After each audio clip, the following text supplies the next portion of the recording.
Thank you very much. We agree that everywhere else the DA governs, they put and isolate black people, in particular those who are found in business. So we will not be shocked that the black property developers are actually marginalized because of the anti-black policy of the DA. And our interest in taking over housing is to unlock the opportunities for our people and also to reclaim the hijacked buildings in Johannesburg and convert them into people's houses and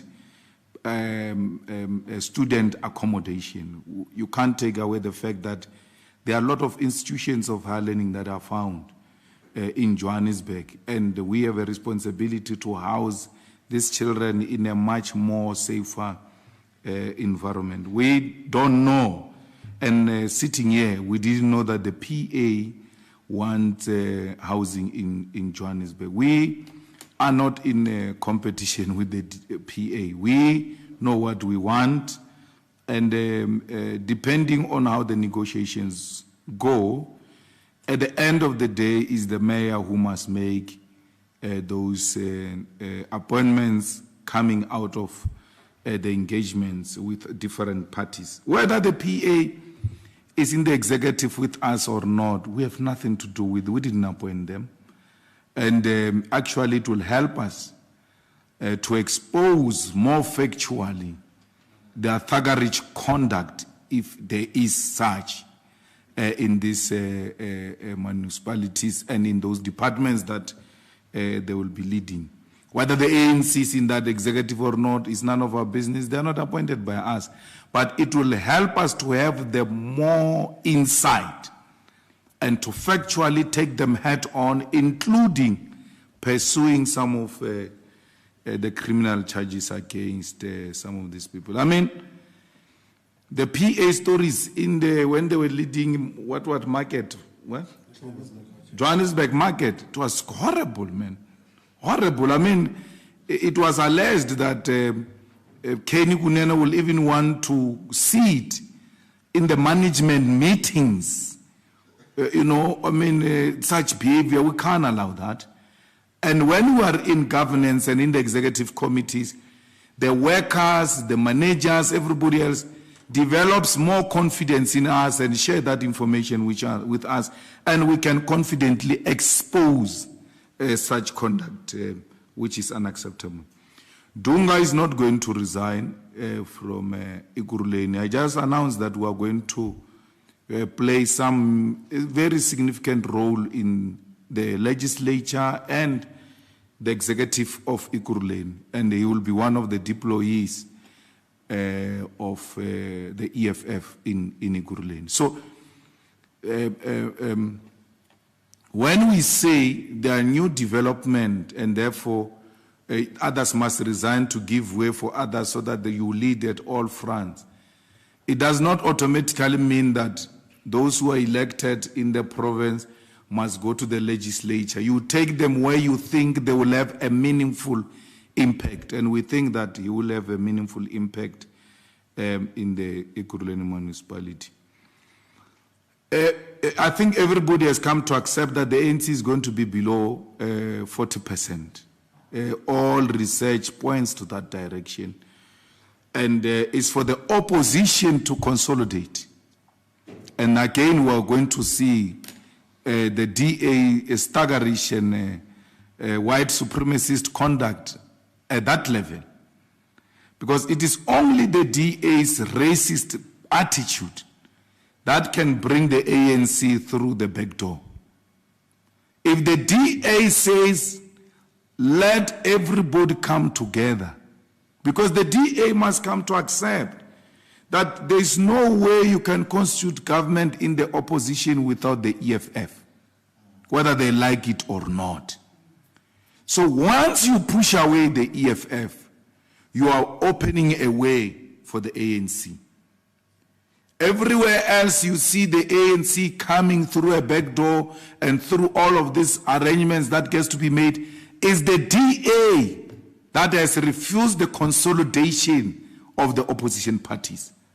And it is the DA that must be blamed for all of these shenanigans, and lately joined by the IFP. Because the DA and the IFP have got some agreement they signed in Natal that looks suspicious, because the paper that appears on it, it's so dated, it looks like it was signed during apartheid, because it came together from long time ago. And they masquerade it as if it's a new agreement, but only to find that no, it's an agreement of collaborators. So the IFP is now fueling that, of disintegrating the opposition. When we were moving towards consolidating the opposition to the isolation of the ANC, with a hope that if we come together as the opposition, because we all campaigned on anti-corruption, job creation, and alternative method to run a sufficient, effective ESCOM, will provide those solutions to our people. No, they don't want. I mean, we don't have to be ideologically aligned. And I made this call in one of the rallies in 2021, that it doesn't matter whether you are extreme right or extreme left. When it comes to putting a tap in a yard of those people in Winnie Mandela squatter camp, why should we not work together to put a tap there? We might have those ideological differences, if you wish, at national level. But when it comes to basic needs of our people, we should put our political and ideological differences aside and come together for the sake of our people. The EFF has done that. That's why it swallowed its pride and approached the DA, despite hating the DA and its politics. But the DA could not do that for the sake of our people. Well, as a political party, especially a leftist movement, consistent training of your cadres is very important, so that they become grounded on your ideological orientation and your policies. So it's important that we intensify political education. We have attracted more than 1 million members. And you know what we did in that process of attracting 1 million members? It looks like we also attracted criminals in Mkhonto, in Mkhonto municipality. Eh? Yes. It's Mkhonto. Yes. In Mkhonto, it looks like we enrated criminals that go to court to march in the EFF regalia, that a person who's charged criminally for murdering people there must be released.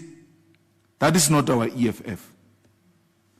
That's why you must take political education there to educate these new members about what does the EFF stand for.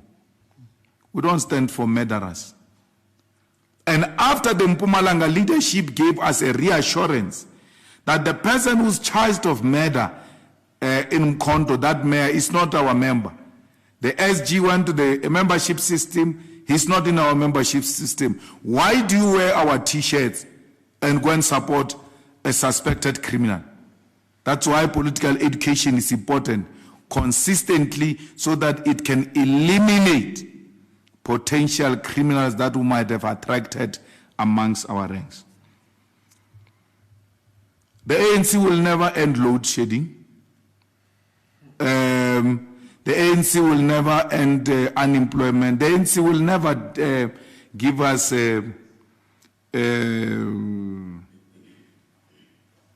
any form of development, because the post-colonial governments that emerge out of liberation movements are bound to fail.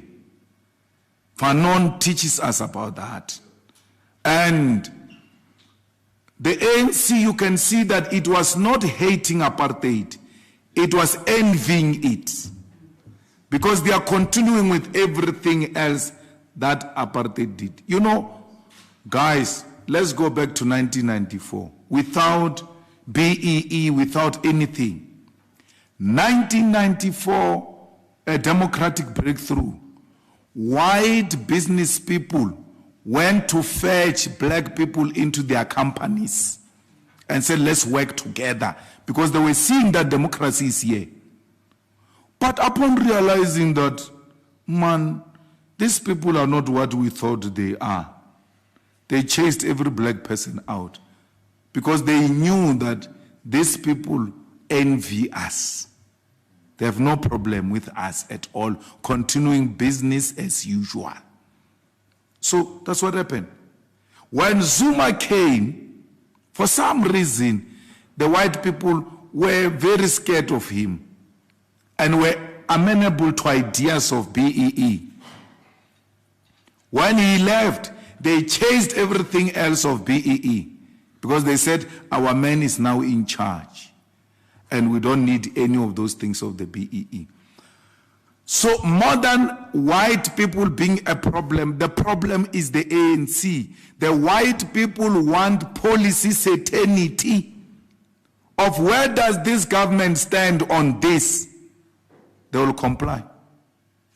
White people respect authority, but authority must respect itself first. This authority does not respect itself. That's why it can be managed from kitchen cabinets, from Stellenbosch, because it doesn't have a self-respect. So the post-colonial governments are bound to fail, and ANC is one such example which is not going to give us anything. We are going to adjust the budget in Ekurhuleni. We are going to clean Tembisa. We are going to clean Katlehong. We are going to clean all of those townships that were neglected by the DA and make sure that we provide reliable refuse removal programs in our communities. Some of the things don't need tenders. The yellow machines are there in the municipality. They are waiting for us to go and use them. And the EFF will use them. Remember that we don't follow the normal rules. We don't work according to how these people work. We are going to turn things around because we don't know. You know, ANC mayors and DA mayors, they are mayors when they give a speech. After the speech, they just become ordinary citizens. They don't know what's happening. They're not interested. They can pass a big illegal dumping every day without being concerned about that illegal dumping.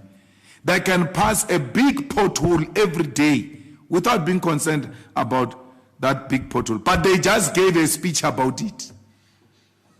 They just gave a speech about it. So, you remember one day during the campaign, there was a sewer blockage or something in Dr. Ruth Mumpati, what is that town called? In Vryburg. Where they found a sewer blockage there. He stopped then said, I'm going to stop here until they come and fix this thing. I will never leave. They came and fixed it. To show that there was no problem of capacity. A mayor and a councillor pass that sewer every day. Why didn't the mayor do the same thing that Gwede did? Just stop there and say, I'm not going to leave here until those guys come to unblock this sewer. Gwede demonstrated to us. And that was a reason enough why we shouldn't have voted the ANC. Why should it take a guy from Kala to go to Vryburg to unblock a sewer system? That was the reason enough for Vryburg people not to vote for the ANC. That you don't have capacity.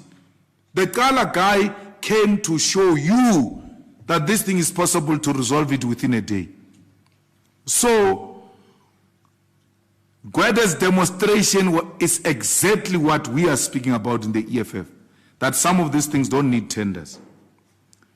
We were so happy when the Russian minister, foreign minister came. He was at home here.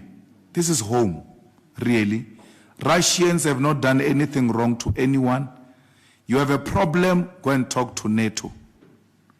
It is the one that provoked Russia, and Russia, it is well within its right to defend itself. So the Russian foreign minister was at home. You should have looked at all the comments everywhere in the social media. Our people were so happy to have a Russian foreign minister here. So we are happy that they saw it befitting to respect us and to come to us as a way of saying we respect you and we want to give you some form of an explanation as to what is really happening in our country and all of that. We can't say the same about this one of Treasury of the USA, who was coming to steal our minerals and our wildlife. I don't know what she was doing in those game farms and all of that, and the Reserve Bank, and she came here to monitor their puppet if he's following the instructions of surrendering the sovereignty of South Africa. So America can never be welcomed here in South Africa, in the African continent, because we know when they come here, they are coming to check what more can we steal and finish off this continent.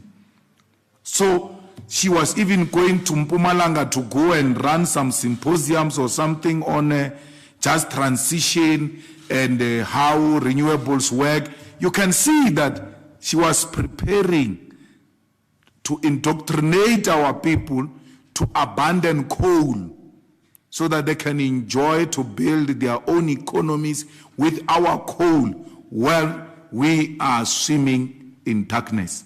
We are not going to allow that. So she was not welcomed here. The CM of Ekurhuleni, there are laws that they've pointed at which they said were adopted last year, which gives the CM powers under these circumstances to convene a sitting of the council. It is well within her rights. And the good thing with the CM of Ekurhuleni is that she's a no-nonsense woman. She doesn't go around pleasing anyone, and she doesn't budge to wrong things. She tells you if she's not comfortable with something that is not in line with what are her responsibilities. So, seated here, I've got no doubt that she would have thoroughly interpreted the law and done sufficient consultation with the legal advisors before she sent those invites for a council sitting. That's why the speaker is begging her to cancel the meeting. If the speaker was confident that she was doing something wrong, you know how the DA operates, they would have gone to court immediately without even talking to her. But they are now begging her through voice notes and all of that, trying to coerce her into postponing the meeting. That speaker of Ekurhuleni is postponing the inevitable, Shem. It's just a waste of time what he's doing. He's going, whether he likes it or not, it's done. On the 20th of March 2023, there will be a shutdown, and it is our right. We're talking about our rights. Don't ask us about other people's rights. Let them talk about their own rights. We're talking about ours now. We're responsible for our rights, and no one can stop us from exercising our rights. Go and ask them how they are going to exercise their rights under the circumstances. We are exercising our rights.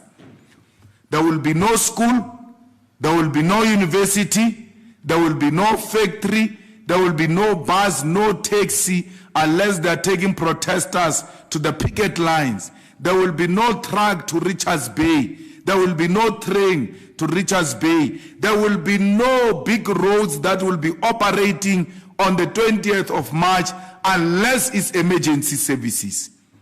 And we are not threatened by any security because we do this peacefully. It's our right.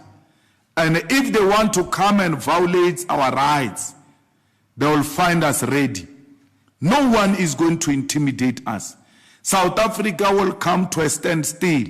If Ramaphosa does not resign on the 20th of March, then what will happen will be announced on the 20th of March. But we never make pronouncement on the things that are not possible.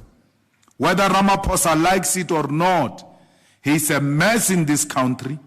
He's responsible for the crimes of Phala.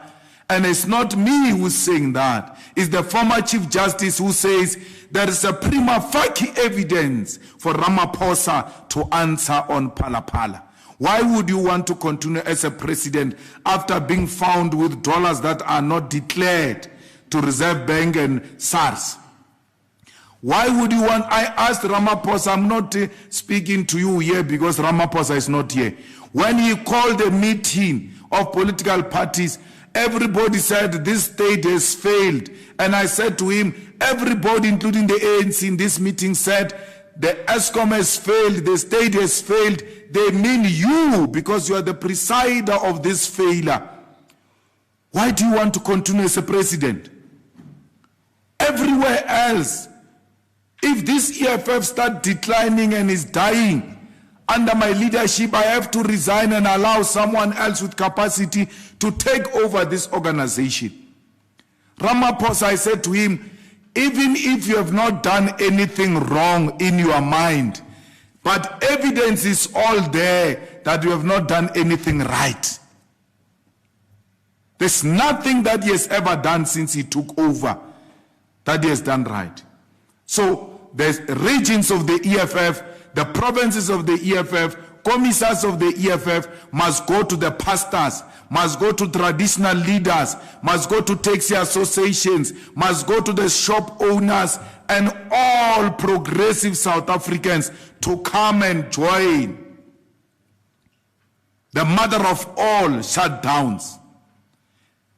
The July 2021 is 2020 of Zuma.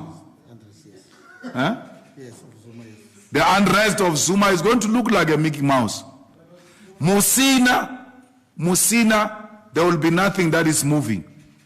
From Musina to Cape Town, nothing will move except ambulances and hospitals, doctors and nurses and police, only emergency services. And emergency services include you, who's asking about people's rights. You will be covering nicely the protest of the EFF on that day. We are unstoppable. South Africa has been waiting for too long. We are mobilizing every corner of our country. That is the beginning of bringing down the ANC and Ramaphosa. 20 March 2023 is a freedom day. Our freedom that was stolen by the criminals of the ANC shall be returned to the people of South Africa on the 20th of March 2023. Everywhere else we meet, progressive unions and all progressive professionals, we must all remind each other that freedom is coming on the 20th of March 2023. We are going to switch on the lights of South Africa because we are going to remove a man who switches off the lights of South Africa. Thank you very much. Thank you very much.